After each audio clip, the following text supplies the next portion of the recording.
الحمد للہ رب العالمین والصلاة والسلام علی رسولہ الکریم وعلی آلہ واصحابہ اجمعین اما بعد فاعوذ باللہ من الشیطان الرجیم بسم اللہ الرحمن الرحیم یا ایہا المزمل قم اللیل صدق اللہ العظیم یا ایہا المدثر قم فانذر وربک فکبر صدق اللہ العظیم۔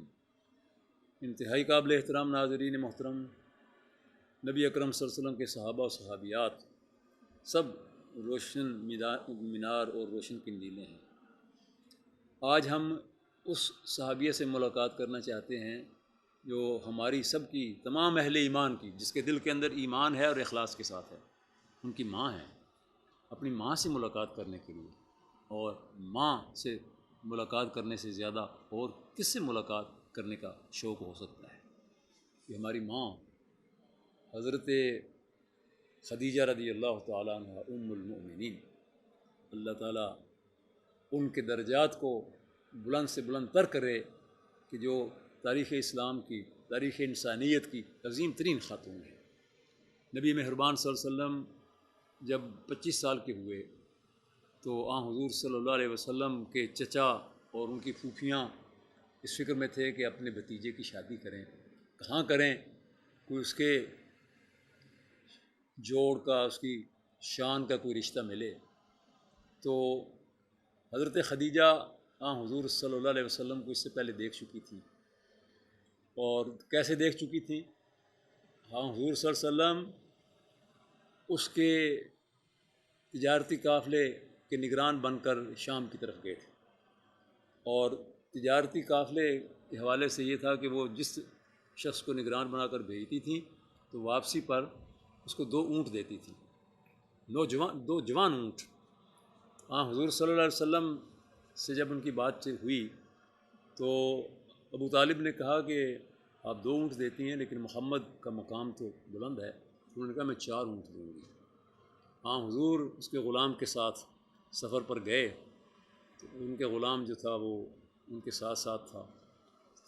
سفر کے دوران اس نے کئی نشانیاں بھی دیکھیں کہ آپ پر سایہ ہو جاتا تھا جب دھوپ شدید ہوتی تھی، اور پھر ایک راہب نے دیکھتے ہی کہا کہ اس درخت کے نیچے جو شخص آیا ہے یہ اللہ کا نبی ہے۔ تو اس کی آنکھوں میں سرخ ڈورے ہیں، تو جب دیکھا لوگوں نے تو حضور صلی اللہ علیہ وسلم کی آنکھوں میں سرخ ڈورے بھی تھے۔ حضور صلی اللہ علیہ وسلم سے اس تجارت کے دوران کسی نے کہا کہ لات و حبل کی قسم کھاؤ۔ آپ نے فرمایا میں تو کبھی لات و حبل کے قریب سے بھی نہیں گزرا، اور میں تو اللہ کی قسم کے سوا کسی اور کی قسم نہیں کھاتا۔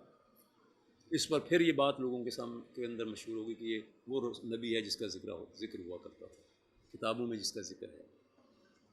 واپس آئے، جب واپس آئے تو اللہ تعالیٰ کی دیکھیے قدرت کہ جتنا پہلے نفع ہوتا تھا اس سے کئی گنا زیادہ نفع ہوا، اور آپ نے وہ سارے کا سارا مال نفع آ کر خدیجہ کے خط سامنے پیش کر دیا۔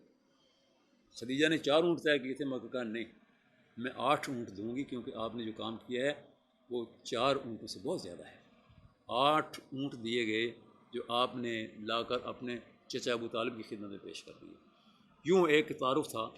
خدیجہ بہت معزز خاندان کی خاتون تھیں۔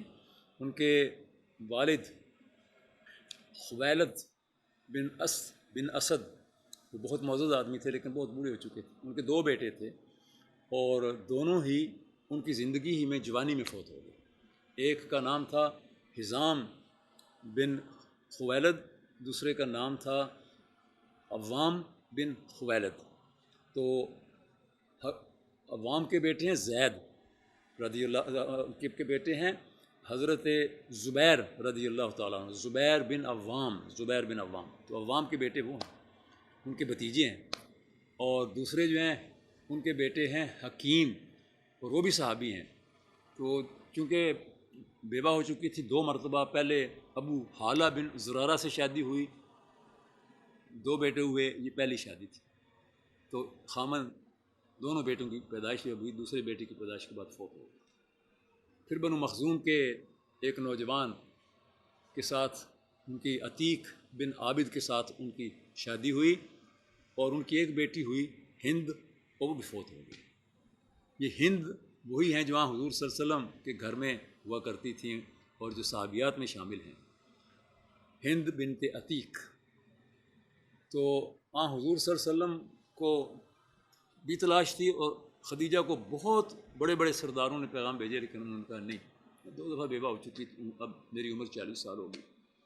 ان کی ایک سہیلی نے کہا یہ لوگ جو آپ سے رشتہ مانگتے ہیں اور آپ انکار کرتے ہیں تو ٹھیک کرتے ہیں، لیکن ایک رشتہ ایسا ہے کہ میں اگر تمہارے سامنے پیش کروں تو تم انکار نہیں کر سکو گی۔ یہ بہت ان کی ہمراز سہیلی تھی۔ کہا کون؟ اس نے کہا عبد المطلب کا پوتا محمد۔ تو خدیجہ نے کہا ہاں یہ بات تو ٹھیک ہے۔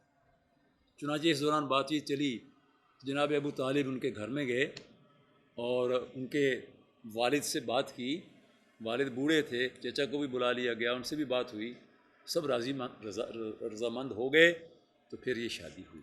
حضرت خدیجہ رضی اللہ تعالیٰ عنہ کے مناقب اتنے زیادہ ہیں کہ ان کو ایک مجلس میں کون بیان کر سکے۔ نبی اکرم صلی اللہ علیہ وسلم پر جب پہلی وحی نازل ہوئی، اقرأ بسم ربک الذی خلق، غار حرا میں نازل ہوئی، آپ غار حرا میں جا کر بیٹھ جاتے تھے، خدیجہ کھانا لے کر آتی تھیں، آپ کے لیے مشروبات لے کر آتی تھیں۔ تو ایک دن حضور صلی اللہ علیہ وسلم وہیں بیٹھے تھے کہ ابھی حضرت جبریل رضی اللہ تعالیٰ عنہ آئے، جبریل علیہ السلام آئے اور انہوں نے آ کر کہا اے محمد میں اللہ کی طرف سے بھیجا گیا ہوں، خدیجہ آپ کا کھانا لے کر آ رہی ہے، اللہ تعالیٰ نے کہا اسے میرا سلام پہنچا دو، اور اے اللہ کے رسول میرا سلام بھی ان کو پہنچا دینا۔ یہ حضرت خدیجہ کا مقام ہے، اللہ نے سلام بھیجا اور جبریل نے سلام دیا۔ حضرت خدیجہ رضی اللہ تعالیٰ عنہ سے حضور صلی اللہ علیہ وسلم کے 2 بیٹے اور 4 بیٹیاں ہوئیں، اور دونوں بیٹے جو تھے وہ بالکل بچپن میں فوت ہو گئے، طاہر اور طیب یا عبداللہ اور قاسم۔ ابو القاسم اسی بیٹے کی وجہ سے آپ کی کنیت ہے۔ بیٹیوں میں بڑی حضرت زینب رضی اللہ تعالیٰ عنہ، اور ان کے بعد حضرت رقیہ رضی اللہ تعالیٰ عنہ، حضرت ام کلثوم رضی اللہ تعالیٰ عنہ، اور حضرت فاطمہ رضی اللہ تعالیٰ عنہ، یہ 4 بیٹیاں ہیں۔ حضرت زینب رضی اللہ تعالیٰ عنہ تو حضرت خدیجہ کے بھتیجے سے بیاہی گئی تھیں، جو بہت بعد میں مسلمان ہوئے، اور رقیہ جو ہے، رقیہ اور ام کلثوم یہ ابو لہب کے بیٹوں کے ساتھ رشتہ طے ہوا تھا، صرف رشتہ ہی طے ہوا تھا، لیکن جب حضور نے نبوت کا اعلان کیا تو اس بدبخت نے اپنے بیٹوں کو کہا کہ محمد کو جا کر کہو کہ ہمیں تمہاری بیٹیاں نہیں چاہیے، اور بدبختوں تمہیں نہیں چاہیے تو ان کو تم کہاں چاہیے۔ حضور صلی اللہ علیہ وسلم نے حضرت رقیہ کا نکاح ذوالنورین سے کیا، عثمان بن عفان رضی اللہ تعالیٰ عنہ۔ وہ بدر کے میدان میں تھے آپ جب فوت ہو گئیں، اور اس کے بعد حضور صلی اللہ علیہ وسلم نے حضرت ام کلثوم حضرت عثمان کے نکاح میں دے دی، اور حضرت فاطمہ رضی اللہ تعالیٰ عنہ حضرت علی رضی اللہ تعالیٰ عنہ کے نکاح میں دے دی، اور حضور صلی اللہ علیہ وسلم کی یہ بیٹی ام کلثوم بھی کچھ عرصے کے بعد فوت ہو گئیں، تو اب آپ کے گھر میں کوئی بیٹی نہیں تھی، فاطمہ بھی شادی شدہ تھی۔ آپ نے فرمایا اگر میری تیسری بیٹی ہوتی تو وہ بھی میں عثمان سے بیاہ دیتا۔ نبی اکرم صلی اللہ علیہ وسلم کی تمام بیٹیاں، تمام آپ صلی اللہ علیہ وسلم کے عزیز و اقارب، تمام حضور صلی اللہ علیہ وسلم کے خاندان کے لوگ، وہ آپ کے ساتھ اتنی محبت کرتے تھے۔ آپ کی اہلیہ خدیجہ نے تو اپنی ساری دولت لگا دی۔ جب آپ نے آ کر کہا کہ میں نے یہ پہلی وحی کے بعد کہا کہ میں نے یہ کچھ دیکھا ہے، اس کے بعد بھی آپ حرا میں جاتے رہے، تو حضرت خدیجہ مجھے اپنے بارے میں ڈر ہے، یہ بھی آپ نے فرمایا۔ حضرت خدیجہ آپ کو اپنے چچا زاد بھائی ورقہ بن نوفل کے پاس لے کر گئے۔ ورقہ بن نوفل بوڑھے ہو گئے تھے، تورات اور انجیل کے حافظ تھے۔ حضور نے جب ساری کیفیت بیان کی تو حضرت خدیجہ کہنے لگیں اپنے بھتیجے کو بتاؤ کہ یہ کیا ہے۔ تو انہوں نے کہا کہ اے میرے بھتیجے، یہ وہی ناموس ہے جو موسیٰ کی طرف آیا تھا، اے کاش میں جوان ہوتا، زندہ ہوتا جب تمہاری قوم تمہیں تمہارے گھر سے نکالے گی۔ آپ نے فرمایا کیا میری قوم مجھے میرے گھر سے نکال دے گی؟ تو میں ہاں، اللہ کے نبیوں کے ساتھ ہی ہوتا رہا ہے۔ تو ورقہ بن نوفل تو فوت ہو گئے، پھر وہ ساری منزلیں آئیں، حضرت خدیجہ رضی اللہ تعالیٰ عنہ ڈٹی رہی، حضرت ابو طالب ڈٹے رہے، آپ کے چچا اور آپ کی اہلیہ، یہ دونوں ایک ہی سال میں فوت ہو گئے جو نبوت کا 13واں سال تھا، اور اس سال کو عام الحزن کہا گیا، یعنی حزن غم کا سال۔ حضرت خدیجہ کا تذکرہ حضور جب بھی کرتے تھے فرمایا کرتے تھے کہ اس سے بہتر خاتون مجھے کوئی نہیں ملی، اس نے اپنا سارا سامان اللہ کی راہ میں لگا دیا۔ حضرت خدیجہ رضی اللہ تعالیٰ عنہ کے درجات بہت بلند ہیں، بہت بلند ہیں، اور تمام ہی امہات المومنین، تمام ہی صحابیات کے درجات بہت بلند ہیں، لیکن پہلے نمبر پر حضرت خدیجہ رضی اللہ تعالیٰ عنہ ہے۔ اللہ تبارک و تعالیٰ ہمیں صحابہ و صحابیات کی زندگیوں کو اپنے گھروں کے اندر روشنی اور ہدایت و رہنمائی کا ذریعہ بنانے کی توفیق بخشے۔ وآخر دعوانا ان الحمد للہ رب العالمین۔